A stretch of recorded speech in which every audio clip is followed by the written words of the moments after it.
আসসালামু আলাইকুম সবাইকে ইএসপি ক্লাসে অনেক অনেক শুভেচ্ছা। আজকে আমরা অত্যন্ত গুরুত্বপূর্ণ কিছু টপিকস নিয়ে আলোচনা করব। এই টপিকসগুলোর মধ্যে দৈনন্দিন কথা বলার ক্ষেত্রে যেই শব্দগুলো ব্যবহার করা হয় ওই টপিকসগুলো নিয়ে আজকে আলোচনা করব। তার আগে শুধু এটা বলবো, যারা আমার ফেসবুক পেজে জয়েন হতে চাও, ইএসপি ক্লাস এই নামে ফেসবুক পেজে আছে, তোমরা সেখানে জয়েন করতে পারবে। এছাড়া আমাদের ওয়েবসাইটে আছে espclass.com, এখানে চাইলেও বিভিন্ন টপিকস নিয়ে আলোচনা আছে, সেটা দেখতে পারবে।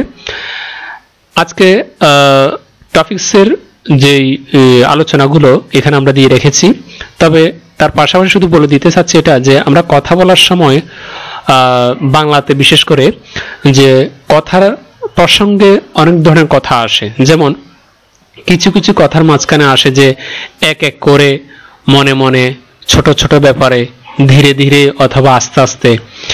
তো এক এক করে আমরা কথাটা ইংরেজিতে কিভাবে বলবো, বা মনে মনে, ছোট ছোট ব্যাপারে, ধীরে ধীরে বা আস্তে আস্তে, এই বাংলা কথাগুলো আমরা ইংরেজিতে কিভাবে বলবো স্পোকেন ইংলিশে। তো এই জন্য সামান্য অর্থাৎ কিছু রুলস আছে, যেমন প্রথম রুলস এক এক করে আমরা এটা নিয়ে আলোচনা করি। প্রথমে ভার্ব থাকবে, এরপরে এক এক করে, এটার ইংরেজিটা হচ্ছে 1/1, এক এক করে 1/1 এটার ইংরেজিটা। তো এটা কিভাবে বলতে হবে, যেমন আমরা সেন্টেন্সে প্র্যাকটিক্যাল দেখিয়ে দিব যে এক এক করে 1/1, তো এটা দিয়ে একটা সেন্টেন্স তৈরি করে, যেমন কাম 1/1, যে একজন একজন করে আসো, অথবা এক এক করে আসো। তো একজন একজন বা এক এক করে একই কথা। তো এখানে আমরা স্ট্রাকচার যেটা দিয়েছি যে প্রথমে ভার্ব, তো এটা ভার্ব আছে কিনা, এই ভার্ব কোনটা, কামটা হচ্ছে ভার্ব। তারপর 1/1 এটা হচ্ছে এক এক করে বা একজন একজন করে, এটার ইংরেজিটা। তো এইভাবে আমরা এই ভার্বের জায়গায় যে কোনো ভার্ব লাগিয়ে আমরা কি করতে পারি, 1/1 শব্দটা আমরা বা ফ্রেজটা আমরা ব্যবহার করতে পারি। যেমন এখানে যদি বলি যে গো 1/1 আমরা দিতে পারবো, ঠিক আছে। প্লে 1/1 একজন একজন করে খেলো, একজন একজন করে যাও, ঠিক আছে। তারপরে স্ট্যান্ড 1/1, ঠিক আছে, একজন একজন করে দাঁড়াও, ঠিক আছে। এইভাবে আমরা সেন্টেন্স তৈরি করতে পারবো। এর পরেরটা হচ্ছে, যেমন আমরা দেখতে পাচ্ছি যে মনে মনে, এই মনে মনে এটার ইংরেজিটা কি, ইংরেজিটা হচ্ছে ইনওয়ার্ডলি, মনে মনে ইনওয়ার্ডলি, ঠিক আছে। তো এটা কিভাবে লিখতে হবে, প্রথমে একটা এস মানে সাবজেক্ট, তারপরে হেল্পিং ভার্ব অর্থাৎ অক্সিলারি ভার্ব, তারপর হচ্ছে ইনওয়ার্ডলি, এরপরে ভার্বের সাথে আইএনজি, এরপর হচ্ছে আদার্স ওয়ার্ড অর্থাৎ অন্য অন্য শব্দ যেগুলো থাকবে এগুলো। যেমন একটা সেন্টেন্স প্র্যাকটিক্যালি দেখি যে আই ওয়াজ ইনওয়ার্ডলি স্মাইলিং, যে আমি মনে মনে হাসতেছিলাম, মনে মনে হাসতেছিলাম বা হাসছিলাম। তো এই যে প্রথমে আছে কি আইটা মানে সাবজেক্ট, এরপর হচ্ছে হেল্পিং ভার্ব, তারপরে হচ্ছে ইনওয়ার্ডলি মনে মনে স্মাইলিং অর্থাৎ ভার্বের সাথে আইএনজি, আদারওয়ার্ডস নেই। এরপরটা হচ্ছে,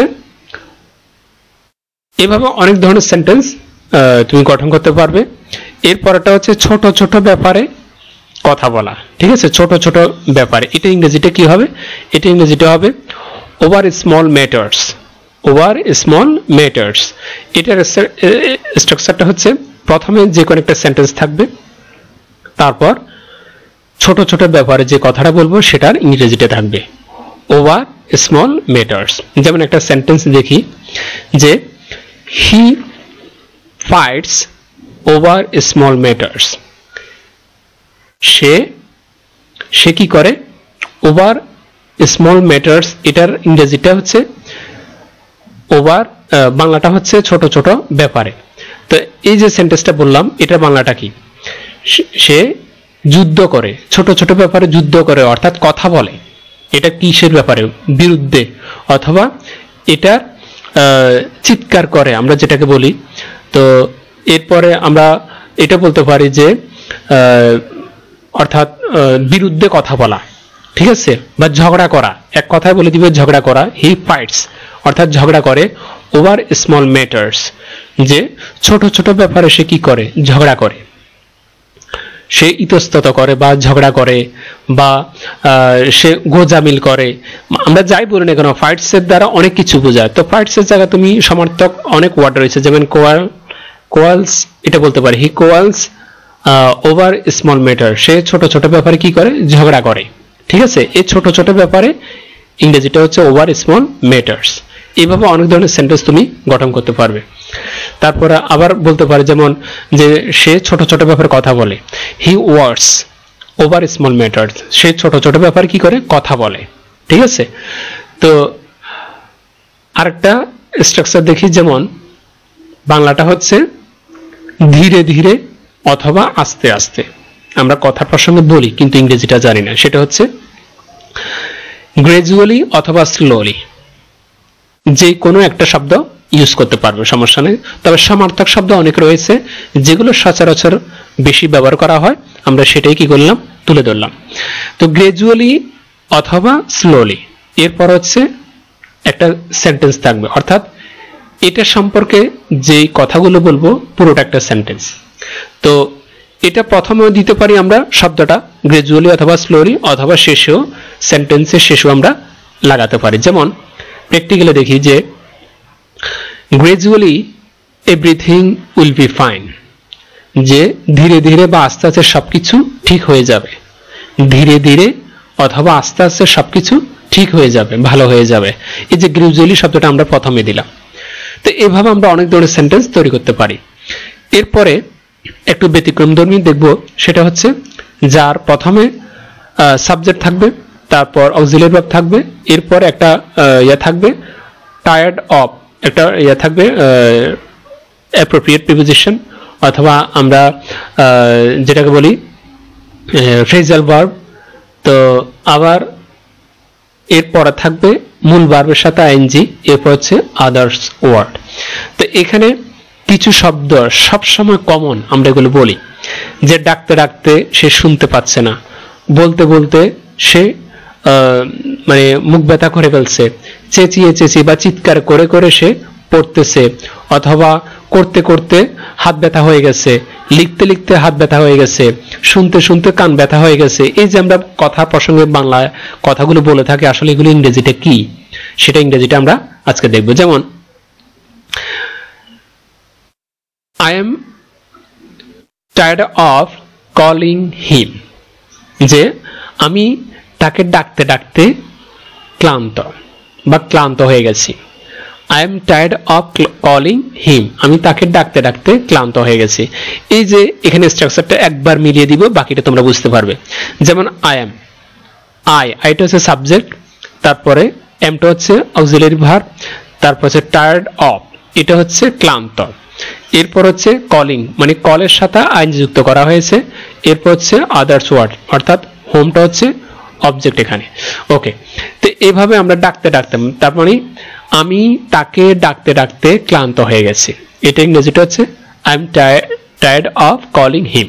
এরপরে বলতে বলতে he is tired of saying me, সে আমাকে বলতে বলতে ক্লান্ত হয়ে গেছে।